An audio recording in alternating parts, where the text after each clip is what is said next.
All right. Well, what was your little adventure last night? I, for whatever reason, I had the opportunity to hang with my sister, so to speak, Stephanie.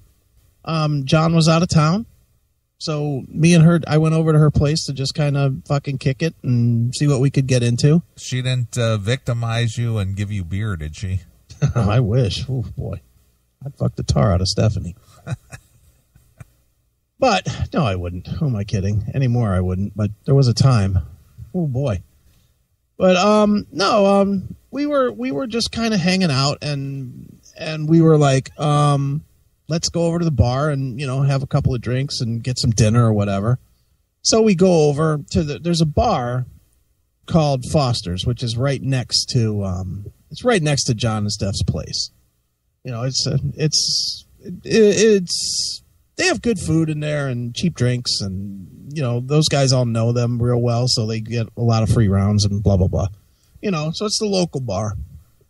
So we're in there, and there's these guys that are in there. One of them's from Texas or Oklahoma, or so I think he's from Texas, and one is a full blown Indian. I mean, he's like an Indian. Okay, looks like Chief Wahoo Indian.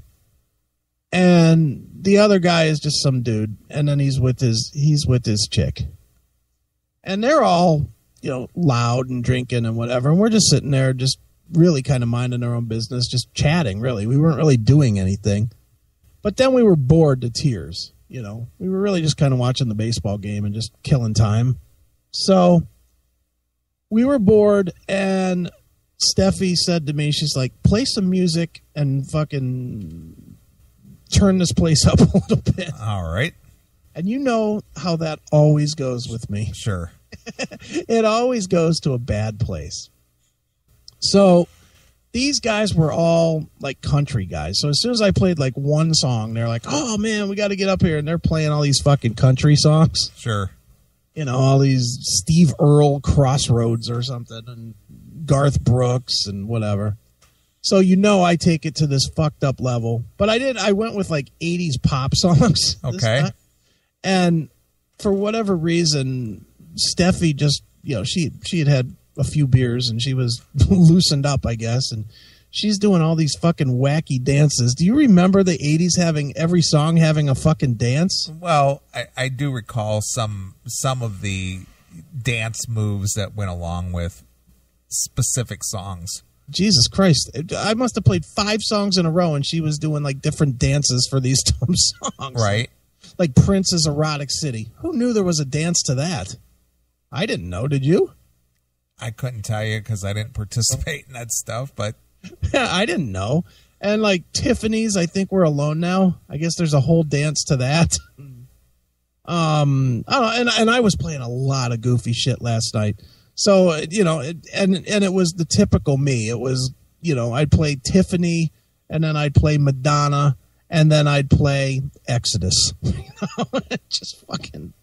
And it was funny because when we started this, the room was full. I mean, as full as it could get.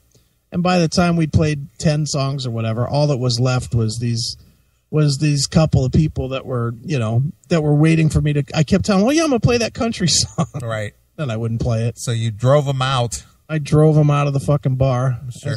I'm sure always good. I'm sure the bar was thrilled. They were thrilled that you came in and destroyed their business. Hey, whatever. They put in the touch tunes. I just played the songs. They made money from me. Sure. But I mean, that's all it really was. It wasn't like some eventful night. It certainly wasn't as fun as what you were doing. Right.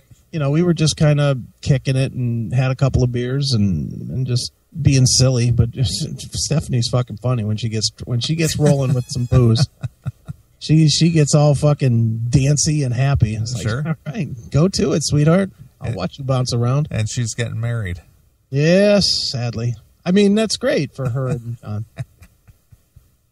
It's great to have a good one taken off the market. I noticed on your Facebook comment about hanging out with her and said, while your boyfriend is out of town, and she was very quick to correct you that it's her fiance. Yeah, whatever. It's like, why do chicks put so much emphasis on names and labels? She's probably trying to remind John. I mean, because seriously, it's you're not married yet.